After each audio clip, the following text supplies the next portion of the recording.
Yeah, Coach, I want to ask you just about the challenge of facing a 3-3-5 defense. What are some of the keys with the 3-3-5 defense, and is it fair to say it's like a high risk, high reward type of defense, and there's potential big plays there if you guys do things right? Yeah, you could say that. I mean, the 3-3-5, the odd stack, whatever you want to call it, is nobody really. I'd say nobody. Not as many teams run it anymore. But the defensive coordinator there, Gibby, I mean, he's been doing it since he was at West Virginia for a long time, and was very successful there. Has brought it to NC State and has really given them a chance to be very successful. I think it plays to the strengths of their personnel. They got 3 really good linebackers. They got a lot of length on the back end. And so for an offense, it's not like playing a triple option team, okay, but it's from the uniqueness of when a defense plays an option team, they don't ever see it. It's kind of that way for us. People play odd front, they play even front, they play all kinds of stuff, but the stack is very, very unique. And so to your point, yeah, it gives you chances to make some big plays, but it gives them chances to do what they do well, and they make a lot of big plays out of it as well. Coach, we've got Susan Miller-Degnan from the Miami Herald. Susan, go ahead. Hey, Coach. Hey. So is ranked in the top third of the ACC with an almost 44% third down conversion percentage. What's been the most significant factor in the improvement? Is it mostly De'Eric, or if it's a combination of factors, what are the most significant ones? And I have a follow that's related to that. Okay. Yeah. In fairness, I don't know the best way to tell you what's been the biggest reason for an improvement, because I'm not totally sure what happened a year ago. So it's kind of hard to compare the two. I do think when we've been successful this year, honestly, we've been when we're good on early downs, we're in third and manageable situations.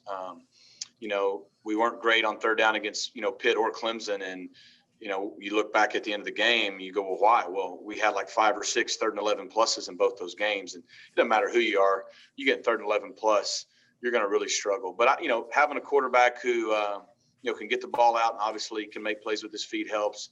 Obviously, last week we had some guys on the perimeter make some big plays, and I think we've been able to run the ball on third down too at times, which has helped us not be quite as maybe predictable. So and then the follow is what's the third down percentage rate that would have made you satisfied at this point before the season, and what percentage is a realistic ceiling, or could you realistically hope for? That's a great question. Overall, our goal in every game is to be 45% or better.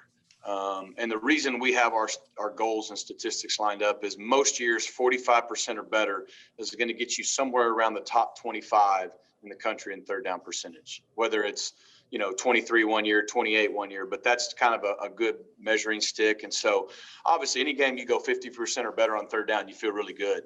But as a realistic goal, that's why we've set it at 45. And it all works together, right? Like 3rd and 1 to 2, you expect to be 80 and 90% effective. Whereas, 3 to 10, it's more in that 50 range. And then 11 plus, you go into the 15% range. And so staying out of those 11 pluses helps drive that percentage the direction we want it to go.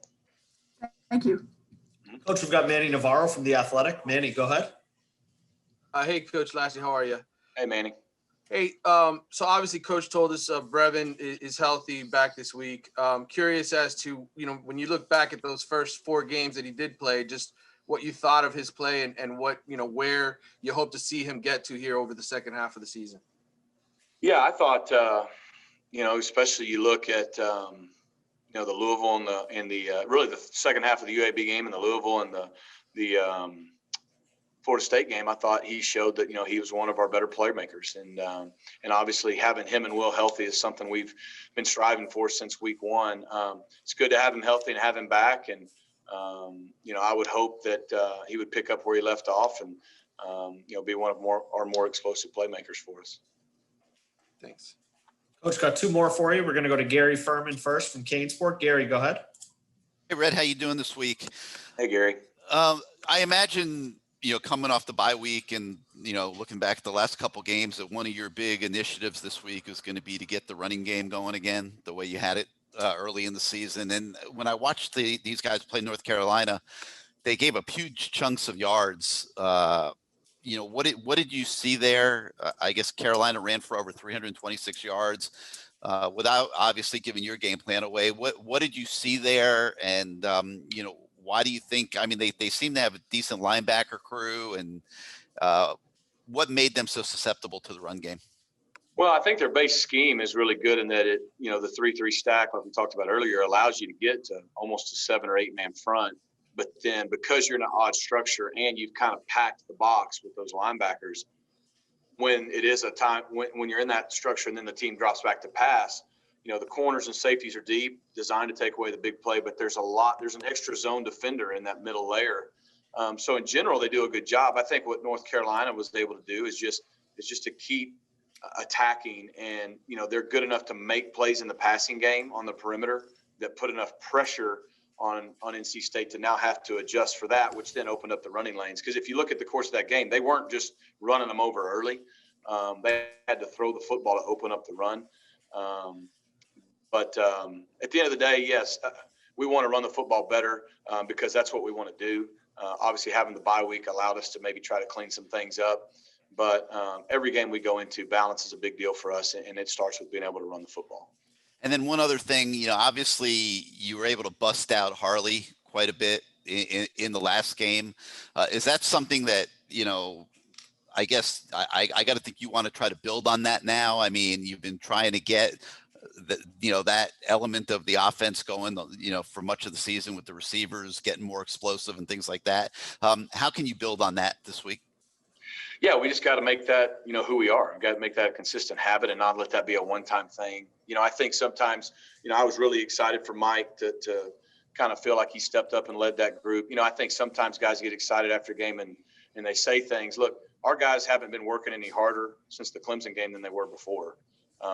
They weren't staying after the Clemson game and not before. They've been really working hard. I think the Clemson game really gave those guys some eye-opening of, it's one thing to work really hard, but at some point we have to go out and do it. We have to go out and take what we feel like we're working on and make it who we are. And I think it became a mindset of, we're extremely determined and extremely competitive, and let's go out and show that we are capable of being a good receiving group. And so, we talked about that against Pitt. We thought it was getting closer. They made some big plays against Virginia, and we're going to have to continue that, so people don't think that was just a good night. That we want that to be who we are. We don't want this to be a deal where we come in and we're talking about how great we did. We want that to be who we are, and we got a lot of work to get there. But I know that's what those guys are striving for. So hopefully we can build on that this week.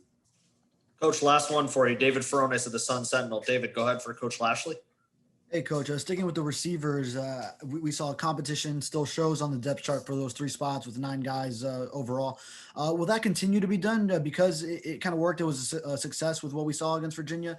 And also I know for at least some of this competition, you haven't had some of the young wide receivers. Have there been any recent strides that you've seen over these 2 weeks from any of the young receivers that may incline you to believe that they may be ready to take a next step?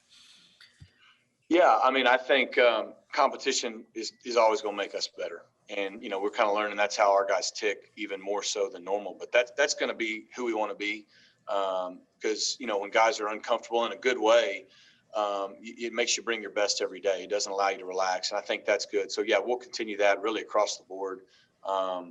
In terms of the young guys, I thought they were starting to do some really good things. We were without some of the guys the last game, but we still have a lot of confidence that those guys will continue to make strides throughout the season. Coach Lashlee, thanks for spending a few minutes with us, and we'll talk to you soon. Thanks, guys. Appreciate you.